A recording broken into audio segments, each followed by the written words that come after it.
The prairie wind carried with it a taste of dust and despair, the kind that clung to the skin and made every breath heavy. Out on the far edge of a forgotten settlement stood a crooked shack of wood and patched tin. It was not a house of comfort, nor a place built with pride. It was a shelter born of necessity, barely holding together against the seasons. Inside lived a widow named Mary Whitlock and her 2 children. Eli, a boy of 12 with the thin frame of someone who had learned hunger too well, and Clara, just 7, whose eyes were far older than her small face should ever have carried. They had been alone for nearly 3 years now, ever since Mary's husband had gone off in search of work and never returned. Whether he had been taken by fever, by bandits, or by the cruel indifference of the West itself, Mary never knew. All she knew was that she had to keep her children alive in a land that did not care if they lived or starved.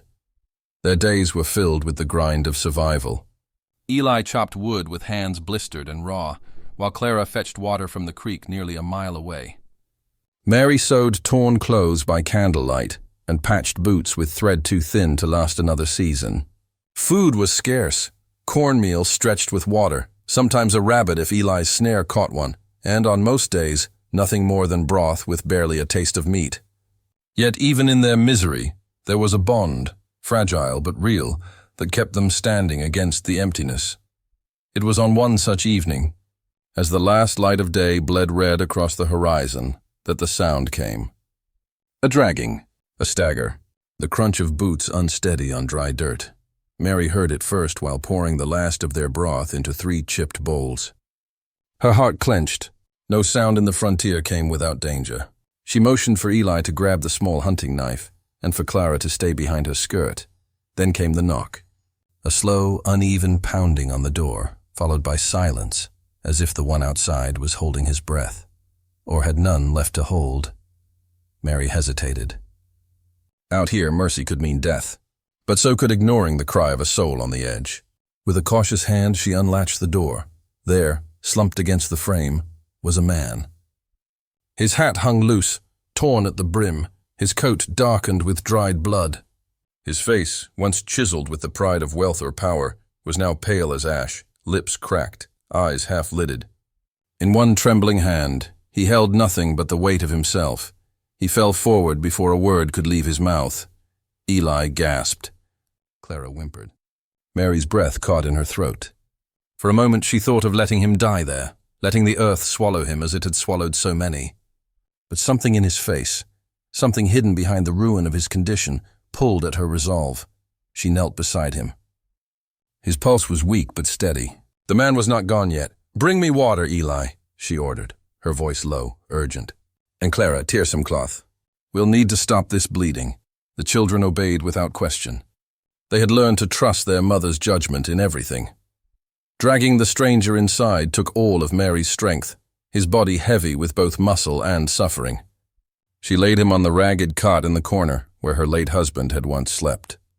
The irony stung her, but there was no time for reflection. By lamplight, she examined his wounds. A gunshot through the side, poorly bandaged with a strip of his own shirt. Another gash along his arm, deep enough to show sinew. Whoever he was, he had been left to die. As she pressed cloth against the wound, his eyes flickered open. For the briefest moment, Mary met a gaze that was not empty, but burning. The eyes of a man who had known riches, violence, and regret. His lips parted, and with the voice of gravel he whispered, "Don't. Let me die." "Here," Mary froze. The words were not a plea. They were a command, softened only by the weight of his pain. She did not answer. She simply pressed harder on the wound, fighting to keep the blood inside his body. That night, as the storm rolled in and rain pattered against the thin roof, the widow and her children worked to keep the stranger alive. They did not know who he was, or why fate had driven him to their door. All they knew was that he carried the smell of death with him. And yet, against every reason, they had opened their home to him. And in doing so, they had set in motion a chain of events that would alter their lives forever. The first light of dawn crept through the cracks in the shack's walls, illuminating a world that had not paused for the suffering of one man, nor for the hardship of a widow and her children. Mary had barely slept, her arms and fingers stiff from the constant pressure she had kept on the stranger's wounds. Eli had dozed off against the wall, his small body curled in exhaustion, while Clara clutched a blanket, still shivering from the cold night. The man stirred. His eyes opened slowly, foggy with pain and delirium, but there was a spark, a fragile glimmer of life. "Water," he rasped, barely audible. Mary moved swiftly, filling a cup with cool water from the basin she had prepared. She offered it to him and he drank, trembling with effort. His lips were cracked, his face pale, yet beneath it all, there was a presence that demanded attention, a weight that seemed far beyond the frailty of his body. "Who are you?" Mary asked cautiously, her hands never leaving the bandages she adjusted with careful precision. He coughed, a wet, painful sound that echoed through the small room. I'm called Thomas Caro," he managed. From Silver Ridge Ranch." Mary froze. Silver Ridge Ranch. It was a name that carried whispers in every settlement for miles. A ranch so vast and prosperous that its owner must have commanded power in a world that seldom bowed to mercy. That a man of such stature was lying bleeding on her cot, saved only by her hands, felt almost unreal. Eli's curiosity overcame him. "You're rich?" he asked, voice barely above a whisper. Thomas attempted a weak smile, more a grimace of pain than humor. "Once, I had everything." For hours Mary worked to stabilize him, cleaning the gashes, applying salves mixed from herbs she had learned to use in desperation, and pressing cloths to wounds that refused to close. The children assisted silently, following her lead, their small hands learning the responsibility of life in a way no child should have to.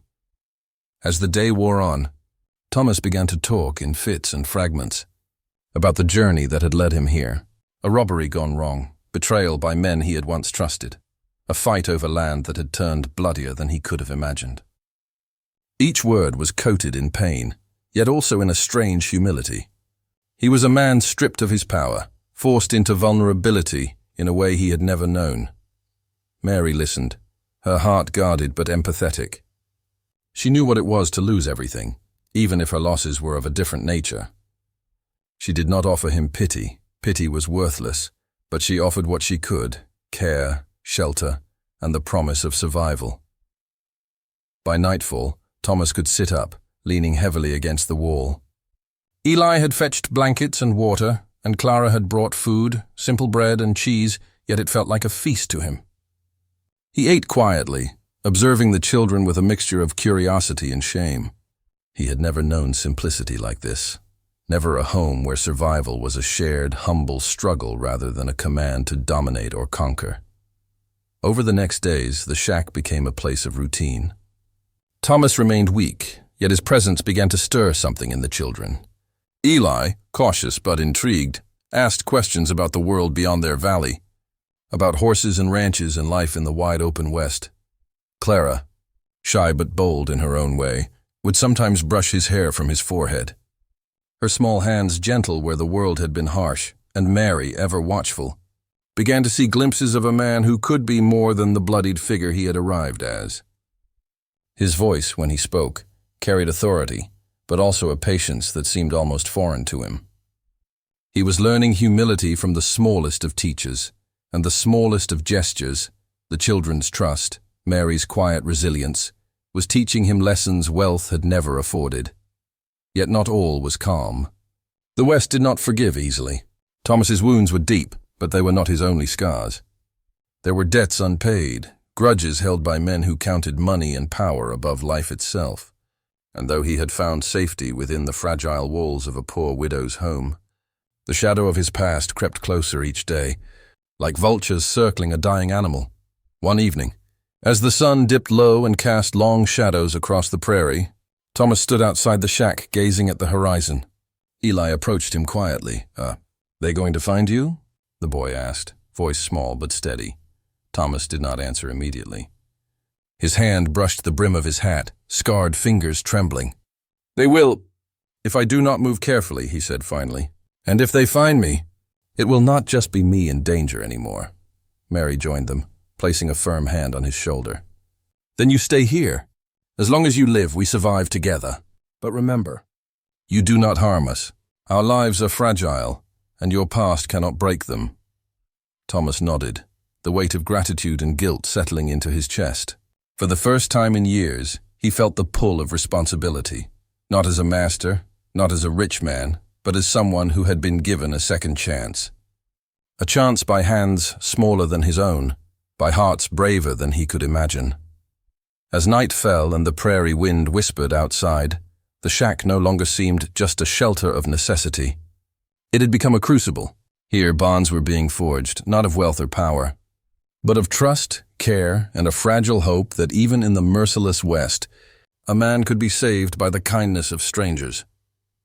But Thomas knew, as he lay back against the cot, that this calm was temporary. The West had a long memory, and his enemies would not forget.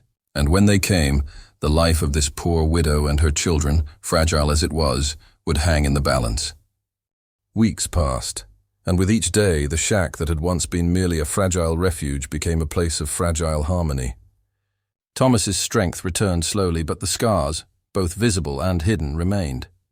His once confident posture had been replaced by a cautious wariness, his every movement deliberate as if expecting an ambush from the shadows that never left him. Mary observed him closely. There was a change in him, subtle but undeniable. The man who had once carried the arrogance of wealth now moved with restraint, listening more than speaking, learning the rhythm of life in a home where every action had meaning, where survival was measured not in acres or cattle, but in warmth and care. Eli followed Thomas like a shadow, absorbing every word, every gesture. The boy had begun to see him not as a rich stranger or a dangerous man, but as a teacher, a protector, a living example of the wider world he had never known. Clara, meanwhile, had grown attached in a different, quieter way. Her small hand never left his when he ventured outside, and her giggles, rare but genuine, had begun to punctuate the harsh silence of the prairie. Yet, peace is a fragile thing in the West. One afternoon, Thomas stepped outside to check the horizon, the sun beating down on his hat and shoulders, and saw a rider approaching in the distance. At first he thought it was a traveler seeking refuge, but the shape, the gait, the glint of metal told a different story. His breath caught. "They've found me," he muttered under his breath. Mary, sensing the sudden tension, stepped beside him. "Who?" she asked. Thomas shook his head. "Men who never forgive debts. Men who count vengeance in blood and gold. They know I'm alive. And if they come, you and the children will be in danger." Eli's eyes widened. "Then we fight?" Thomas placed a firm hand on his shoulder. "No, not yet. Not without a plan. This is their world, and they do not fight fairly. But I swear, I will protect you, whatever it takes." The days that followed were tense. Thomas began to train the children in small ways. How to move quietly, how to hide in the brush, how to read the land for signs of danger. Mary helped as best she could, her heart heavy with fear, but she trusted him. Trust had become a rare commodity in their lives, and Thomas had earned it with his courage, his humility, and the slow rebuilding of hope. One evening, as the sky turned a violent shade of purple and orange, Thomas shared a piece of his past. He spoke of Silver Ridge Ranch, of the wealth and influence he once wielded, and of the betrayal that had brought him to the brink of death. His voice was low, almost confessional, but it carried weight. "I trusted the wrong men," he said. "And because of them, I lost everything. But I should not have lost my life. And now, I should not lose yours." Mary listened, heart pounding. She understood the danger better than anyone, yet she could see the resolve in his eyes. This man, once a stranger, now bore a silent promise that he would not allow their fragile world to be shattered. Days turned into weeks, and Thomas's presence became more than protection. He began to repair the shack, mend fences, even teach Eli the basics of horseback riding on the small, scraggly mare they owned.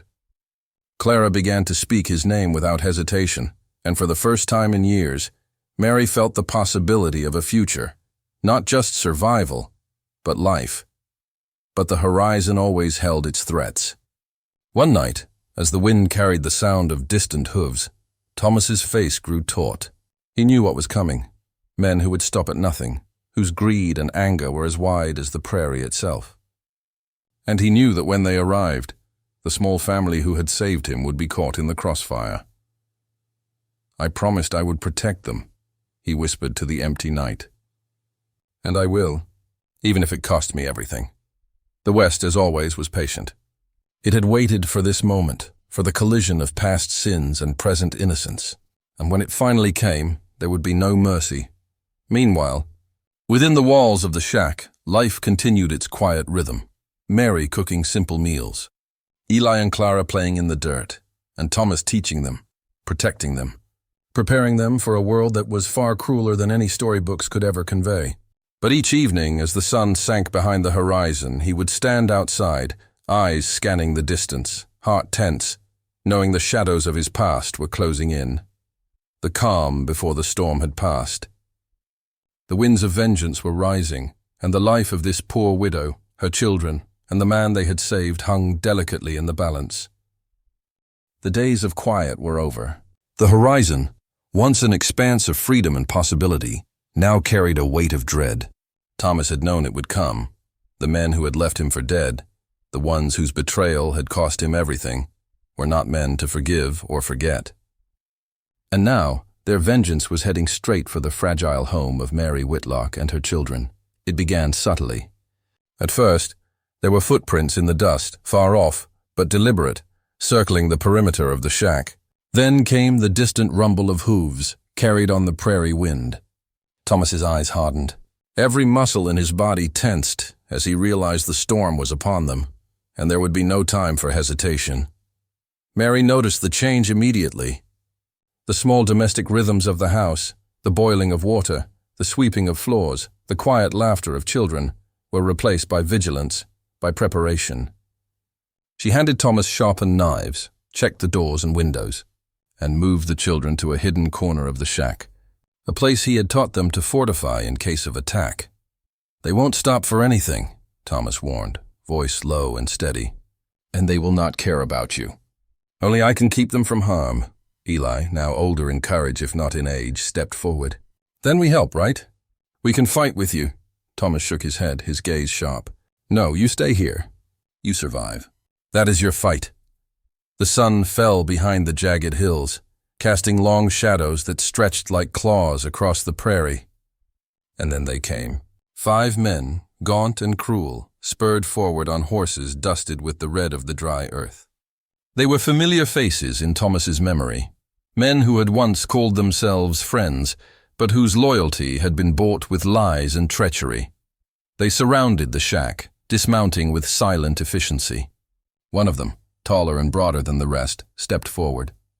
"Thomas Carrow," he called, voice echoing across the empty plain. "You thought you could hide. Thought you could escape the reckoning. But we always collect what's owed." Thomas emerged slowly from the shack, hands raised, but not in surrender. His eyes were hard, calculating. The children peered from behind the doorframe, Clara clutching Mary's skirt, Eli gripping a worn hunting knife. "I owe you nothing," Thomas said, voice calm but filled with steel. "And if you touch them, if you so much as lay a finger on this house, you'll find out what real vengeance looks like." A tense silence fell.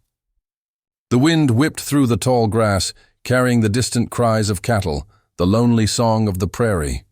Then, as if the land itself had held its breath, the fight erupted. Thomas moved with precision, his body recalling skills long buried under years of wealth and comfort. He disarmed one man with a swift motion, his hands quick and sure. Another lunged at him, knife glinting in the fading sun, only to be thrown off balance by a kick that sent him sprawling into the dust. The others hesitated, underestimating the strength and resolve of a man fighting for more than just his life. He was fighting for the lives of the innocent. Mary screamed from the shack, grabbing Eli and Clara, dragging them behind the reinforced corner as bullets tore through the air. Splinters of wood flew, dust rose in choking clouds, and the prairie seemed to tremble with the violence of the moment. Hours passed. Or was it minutes? Time lost meaning in the chaos. Thomas moved with relentless determination, each motion a blend of strategy, desperation, and raw survival instinct. Blood mixed with sweat and dust, painting the scene in harsh realism. And yet, amidst the carnage, there was a strange beauty, the unity of purpose, the raw courage of a man protecting those who had shown him mercy, who had given him a second chance at life. By the time the last man fell, the sun had disappeared, leaving only the red glow of the horizon and the cool shadows of night. Thomas stood, chest heaving, eyes scanning the prairie for any sign of further danger. The shack, battered but standing, had survived. The children were alive, trembling but unharmed. Mary's hand clutched his arm, tears streaking her dirt-smudged face. You saved us," she whispered, voice thick with awe and fear. Thomas shook his head, exhaustion settling into his bones. "No," he said quietly. "We saved each other. You saved me the moment you let me live, and now we all survive." For the first time since he had arrived at their doorstep, Thomas allowed himself to feel hope. Not the fragile hope of yesterday, but the strong, enduring hope of survival, of family, of a new beginning. But the West never forgets, and the scars of yesterday linger. Thomas knew that even as they stood victorious, the future would demand vigilance.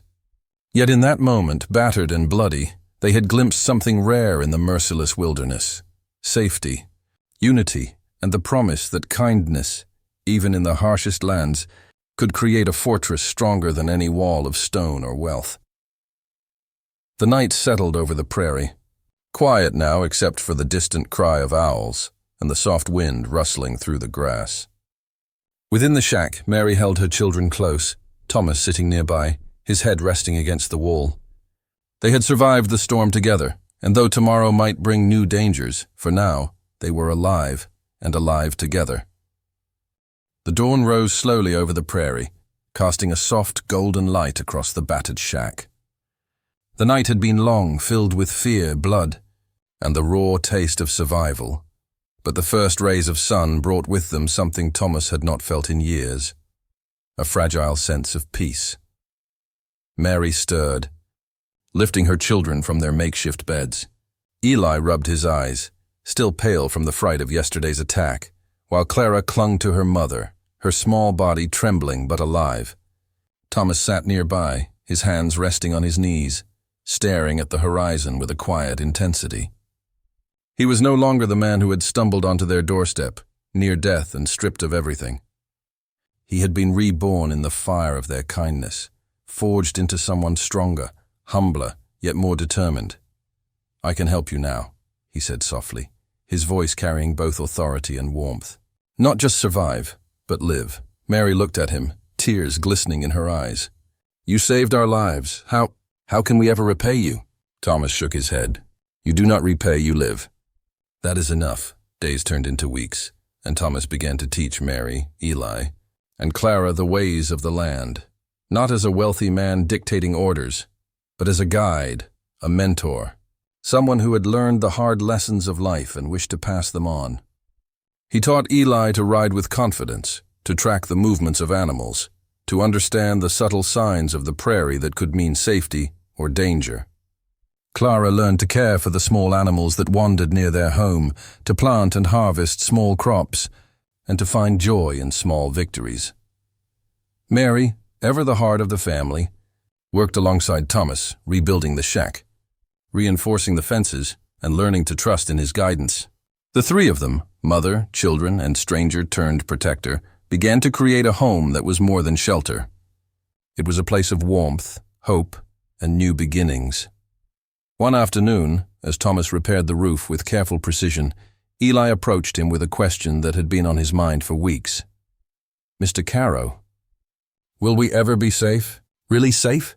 Thomas paused, looking down at the boy who had grown so much in courage and wisdom in such a short time. "Safety is a story the West rarely tells," he said. "But we can create our own kind of safety here, together, and we will. I promise you that." Clara, standing nearby, reached up and placed her small hand in his. Her eyes, wide and trusting, held a confidence that only comes from knowing someone will always be there when the world is cruel. And in that simple gesture, Thomas felt the full weight of what had been given to him. He had been saved not only in body but in spirit, by a poor widow and her children who had seen something in him that no amount of wealth or power could reveal. Months passed. The shack grew stronger, the land around it slowly tamed with effort and care, and the bond between them deepened. Thomas used his knowledge and skills to improve their lives in ways he had never imagined possible. He taught Mary to read maps and calculate weather patterns, to hunt and fish efficiently, and to understand the land as more than just a means of survival. Eli became adept with horses and tools, learning the responsibilities that came with life on the frontier. Clara flourished in ways that were quiet but profound, her laughter now frequent and unburdened, her curiosity insatiable.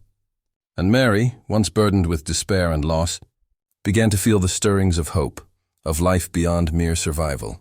One evening, as the sun dipped behind the hills, Thomas stood with Mary and the children on the porch, looking out over the prairie. The wind carried a soft scent of earth and grass, a promise of seasons yet to come. "You changed our lives," Mary said quietly, her voice trembling. "More than I can ever say."